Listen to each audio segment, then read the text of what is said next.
This one I'm excited for. The paradox of Joe Bartolozzi. I fucking love Joe Bart. This is Goated ass Joe man. Bartolozzi. Loud, raging, screaming. And online, that's how you win. Bigger reactions, bigger personalities, losing control on purpose. The algorithm rewards the loudest version of yourself. And for a while, Joe looked exactly like that. He wore a white beanie, a wife beater, and yelled at things. That was the Joe Bart character. But there's another side of him that most creators never show. I do not currently believe in a singular or one God. Honest, authentic, and philosophical. I don't know who I am. A side of him that, on paper, shouldn't work. I mean, when you're getting 20 million views a video, you don't quit TikTok and switch your major to philosophy. But Joe did, because he decided he wasn't going to let the algorithm force him into a box. And somehow, despite becoming the opposite of who the internet tells creators they're supposed to be, he's completely rebuilt himself into one of the most authentic streamers on the planet. How did that happen? Well, it definitely wasn't overnight. Ooh, Joe Bartolozzi, or Joe. as the internet knows him, Joe Bart, was born on February 6, 2002, and raised in small-town New Jersey. He ran track and field in high school, and he was good. I mean, Joe. he was really good, but he was even better at one thing: entertainment. Why the entire outside of your toilet is covered in Joe understood the strategy to going viral better than anyone else. The early days of TikTok didn't just change content, it changed attention itself. TikTok rewarded interruption. You had seconds, literally seconds, to make someone stop scrolling before they were gone forever. And Joe's high-octane style was built for this moment. His content exploded. Loud storytelling, rage clips, unfiltered reaction. Dude, I could not do what he did with TikTok and stuff. So rough. So rough, especially now that he goes back and looks back at it. Oh, it's rough. I would hate that. I would hate to do this. It's so cringe.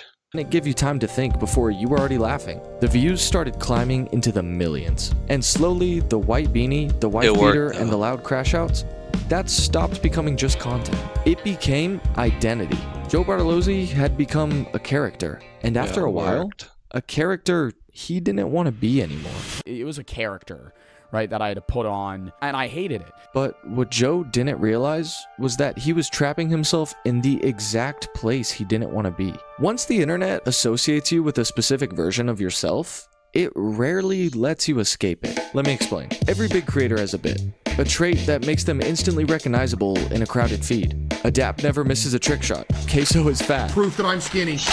No. Los has a chipmunk voice. It basically is the blueprint to get viral clips. Find the thing you're known for and play into it. The internet doesn't reward complexity at a first glance. It rewards having an instantly recognizable identity. And at the beginning, it feels like a cheat code. The numbers go up, the clips circulate faster, people recognize you in public. You're known for something. But over time, and exactly like it did for Joe, something starts to shift. The bit stops feeling like something you perform and starts feeling like something you owe. What you have to do to get views. And this is what happened to Joe. That person in that facade I had to do to create that character actually became me. The anger, the yelling, the beanie, losing control of his emotions on camera. It stopped being a choice and started becoming an expectation. A costume Joe had to put on the moment the camera turned on. And the longer it went on, the harder it became to tell where the character ended and where the real Joe began. That's the trap of overnight success. Stay consistent, stay recognizable, stay inside the box the algorithm rewarded you for, until it becomes impossible to leave. But when Joe was faced with this blueprint, he didn't follow it. This is someone pulling hundreds of millions of views off his rage reaction content, in a system that rewards repetition above anything else. Most creators at that point would optimize the character. They sharpen it, they scale it, and make it more extreme. Joe did the opposite. Late 2021, I snapped out of it, and I was like, what the f*** am I doing? He switched his major from exercise science to philosophy, started live streaming and posting long videos on YouTube. The same guy who once yelled about how to pronounce the word crayon was now debating free will with his chat, breaking down religion, existentialism, free will, the problem of evil. A new side of Joe nobody had ever seen. And this is where he realized exactly why reinventing yourself isn't easy. 25 million followers on TikTok. Joe's so smart too. Like, not with only the philosophy stuff, he's like good at talking. He's good at like presenting himself and like ranting. It's hard to rant. It's really hard for me, at least. He's really good at it, and it makes him really interesting. You can like keep watching his shit nonstop. I literally will watch Joe Bart videos back to back to back, and they're constantly interesting. I'm never not interested. Well, it's not fully true, but like most of the time, I'm always interested. He's just like good at that, which is a fucking great thing. Being able to just like talk forever, such a good thing. I wish I was better at it. 2.2 billion likes, but when his first live stream went live, only 500 people tuned in. Now don't get me wrong, this is good for a new streamer, but it wasn't the hype that Joe was expecting. But he started building quickly, and people came to like this new side of Joe. And once people understood him, that relationship changed entirely. They weren't just watching a character anymore, they were watching his authentic self. And that shift changes everything. His Twitch and YouTube kept growing off that shift. 5,000 average viewers turned into 10,000, then more. Long-form streaming gave something TikTok could never.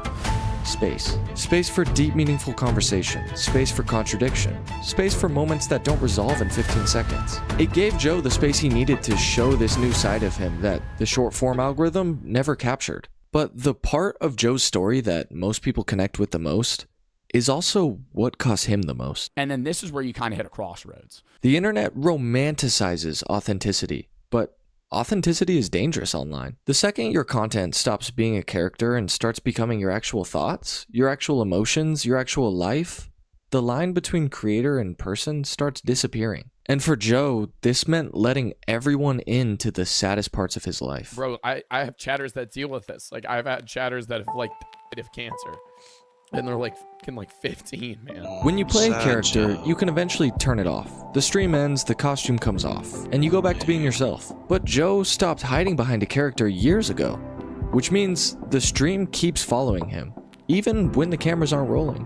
Most creators would hide these personal moments. Vulnerability usually breaks the performance. It ruins the illusion that everything is under control. But Joe leaves these moments in on purpose. That's the difference. When he cries on stream, it doesn't feel like some calculated moment designed for sympathy. When he talks about burnout, loneliness, and fear of death, And he said, I love you, Joe. Oh my God, I'm gonna cry. it doesn't feel like content engineered for engagement. It feels raw in a way the internet usually edits out. And because of that, people stopped feeling like they were watching a content creator. They started feeling like they actually knew him. And that's really the paradox of Joe Bartolozzi. Because on the surface, he looks like the exact type of creator the modern internet was designed for. Loud, chaotic, explosive, which he still is when he wants to be.